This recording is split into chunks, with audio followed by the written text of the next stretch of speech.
Hey Brittany, welcome back to the Week 4 Commissioner Update video. And what a week it was, Kyle. We've got very exciting news. The moment you've all been waiting for. No, I'm not talking about Brit's Picks. I'm talking about prize announcements. Indeed, that is one of the topics we're going to cover. Absolutely. But first, let's go over some Week 4 results. So, 15 of the 16 games this week were decided by one possession going into the fourth quarter. A lot of close games. Notably, the only exception there, the Chiefs versus the Bucks on Sunday night. We're going to be talking a little bit more about Tom Brady later, I believe, Yes, right? we are. There is an update there. Big news.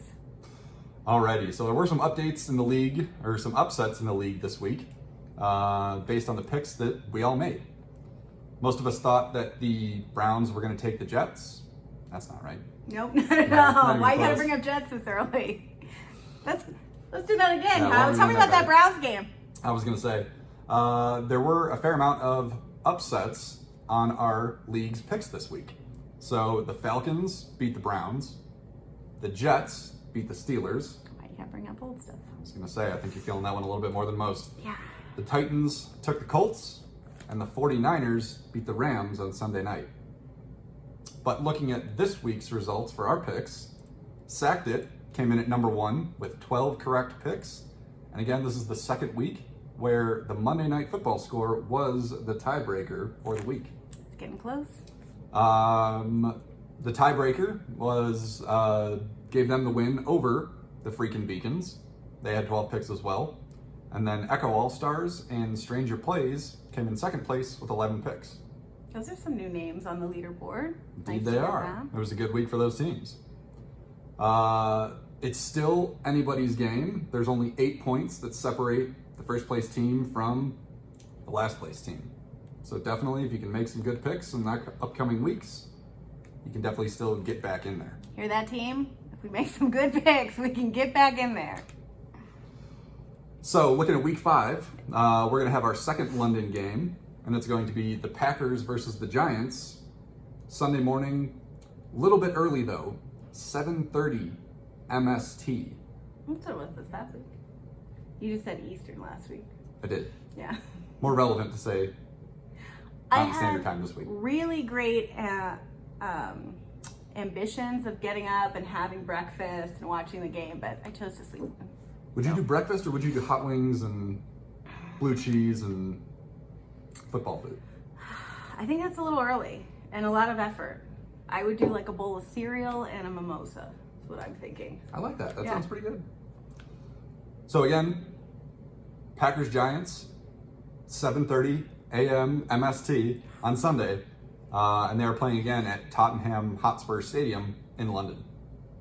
We've also got the Monday Night Football game, which is going to be Raiders Chiefs. It should be pretty good. Yeah.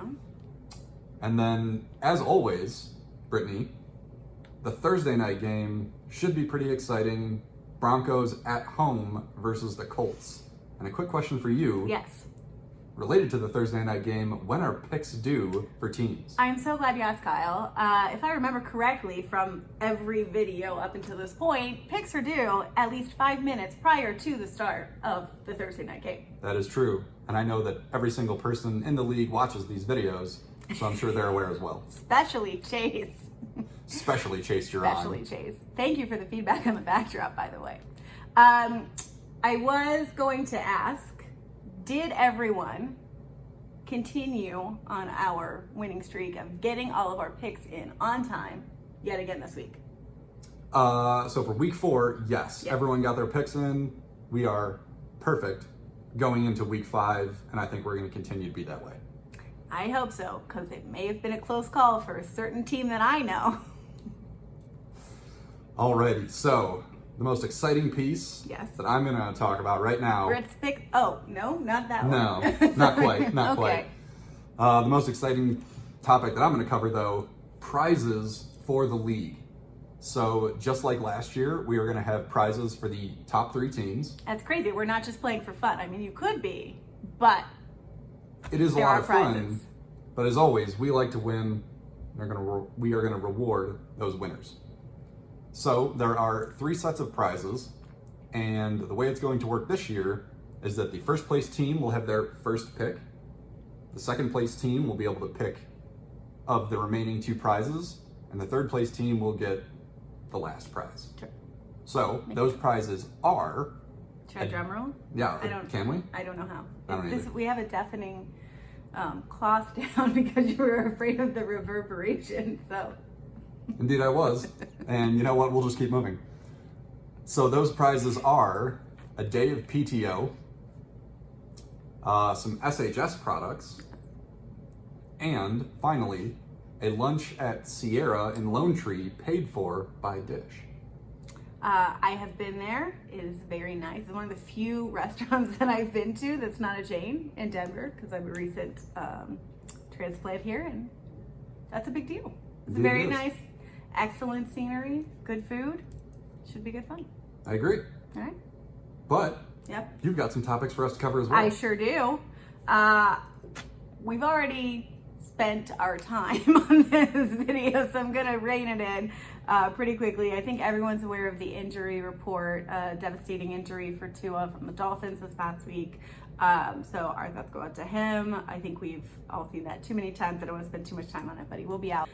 In other news, there was one. The Eagles, it hurts me to say this, the Eagles are the only undefeated team left standing. So please, someone do something about that. We can't go all season with that happening. So stay tuned for that. The other team from Pittsburgh, you already mentioned, another loss. We're putting the terrible in terrible towel. But Kenny Pickett did make his debut. They pulled Mitch Trubisky. He didn't even make it in the red zone the first half, so we saw that. 3 interceptions on that debut, but he did get some scores. He looked good overall. But the Jets came through in the last 17 seconds of that game. But keep an eye out for him. If you want to change up some of your picks, he'll probably be starting for most of the rest of the season. And again, Tom and Giselle. Giselle has hired a divorce lawyer. It's getting serious. Tom is reevaluating what to do. So again, I think we'll probably see that impact the Bucks plays moving forward. You know, according to Giselle, this all happened when Tom moved to Florida, when they all moved to Florida. Florida man, it's real. It can do that to you. Yep. Lastly, Brits picks. Again, I feel like I've picked another Oscar-winning award film. Kyle, have you seen Jerry Maguire? I have not. Okay. 0 for 4, right? When was Maybe 5. I don't know. Maybe did we do this week 0? Oh, actually we did. So 0 for 5. 0 for 5. Impressive. One day. Impressive. One day. Jerry Maguire, as I said, won Oscar for Best Picture, Best Actor with Tom Cruise, Best Supporting Actor with Cuba Gooding Jr., stellar performances from Regina King and Renee Zellweger, amazing taglines, show me the money, which I thought you'd appreciate as a finance guy, you had me at hello and you complete me. Big music from there, Bruce Springsteen's Secret Garden, directed by Cameron Crowe. So more on the back end side of it about sports agents, but excellent film, highly recommend. Check that out to get you in the football mood this week. Kyle, that's all I've got. Exciting news with the prizes. Anything else to bring it home on week 4 recap? No, I would say get your picks in on time, and As always, make good choices.